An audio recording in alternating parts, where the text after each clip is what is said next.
We begin in Europe, where protesters fought running battles with police, touched vehicles and looted shops in Dublin after 3 young children were injured in a knife attack outside a school. The unrest, the worst in Dublin in years, came after a 5-year-old girl sustained serious injuries in a suspected stabbing in Parnell Square East, north-central Dublin. Police in riot gear stood guard on the streets in the Irish capital as crowds taunted them with chants and set off fireworks. Crowds broke into stores and looted one of the city's main shopping streets. 2 other children and 2 adults, a woman, and the suspected perpetrators of the attack were taken to hospital after the incident around 1:30 p.m. By late evening, Police Chief Superintendent Patrick McMenamin said calm had been restored and no serious injuries were reported. Irish police have arrested 34 people after rioting by a hooligan faction caused chaos in Dublin last night. Violence fled after 3 children and a school care assistant were injured in a knife attack in the city centre several hours earlier. Irish Prime Minister Leo Varadkar said about 500 people were involved in the riot. He said they brought shame to Ireland, and he promised new laws within weeks to bring those involved to justice. 2 of the 5 people injured in the stabbings outside the primary school on Parnell Square are critically ill. They include a 5-year-old girl and a school care assistant who used her body as a shield in an attempt to protect children from the attacker. Hours after the stabbing, rioters destroyed 11 police vehicles, while 13 shops were badly damaged and more were looted during the clashes with police. 3 buses and a tram were also destroyed, and several police officers were injured during over 3 hours of sustained violence. Global Affairs Analyst Otumba Olabode Oseni joins me now to discuss this a little further. Thank you very much for joining us on the news. How does this attack in Dublin fit into the broader global security landscape, and what implication does it have for other countries? Thank you very much, Felicity, for having me. Well, when you talk of security of a state, it has many layers. Take example of Great Britain, a place like London or another part of the United Kingdom. There's almost about 40 different layers of police security apparatus and so on and so forth. So what happened in Dublin is not really unusual kind of a thing. It's just like it doesn't happen all the time. It's not expected to happen all the time. So when a 37 or 47-year-old food delivery stopped the attack to prevent more bloodshed, it could have not been taken for granted, because here we are in a place like Dublin, a major city in Ireland. You cannot have police everywhere. Police in everyone one person. It's not possible anywhere in the whole world. So attack like this can happen, randomly, not all the time. But when it happens, it happens. So there's no really one size to determine what the global security landscape will be. That is my initial reaction to this. What are the potential motives behind such attacks on educational institutions, and how can government and security forces address these threats effectively?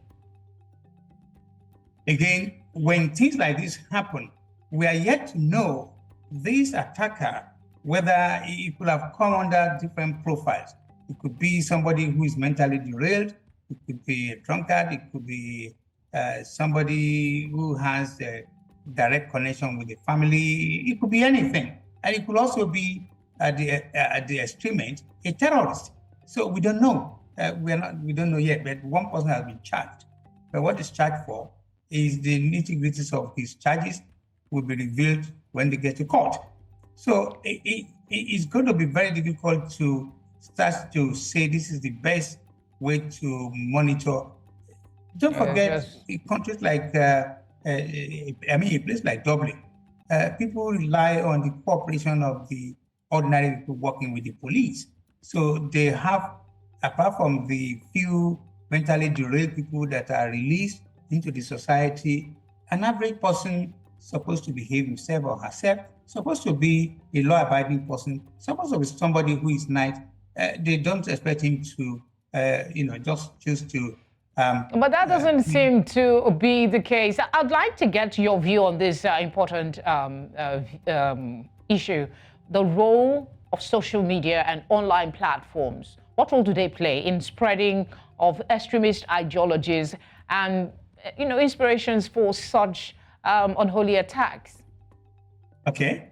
Well, my opinion about that is I'm one of the media people. I operate mainly on internet and also spread play role in yielding out information to my community, to worldwide in general, because you never know where messages like this can get to.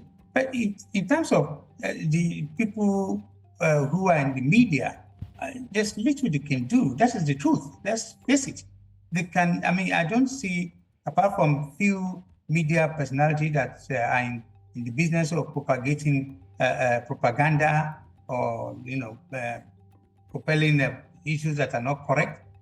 In this particular case, there's nothing anybody could have done about it, because in most cases, the attacker is the only one that knows what he wants to do.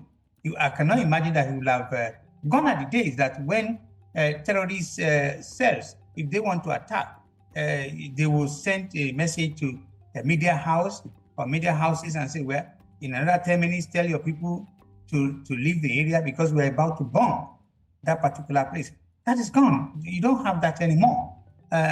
So the role of the media in this particular case, or even in some cases to come, is to please maybe in the ending their program or their shows to appeal to people that please do not play with knives, do not do this, do not do that. And finally, as a legal person, I also want to say to you that one thing that is driving everybody is what we call in law fear of sanction. Because fear of sanction is like you when you look at the consequences, you don't want to do certain things. But like I said earlier, there are some of these people, they might be mentally derailed, it could be a terrorist, it could be so many things that they most cases they operate on their own. All right. You understand me? They operate on their own. How can international cooperation and information sharing contribute to preventing and responding to similar incidents in different parts of the world? You could pick one particular area.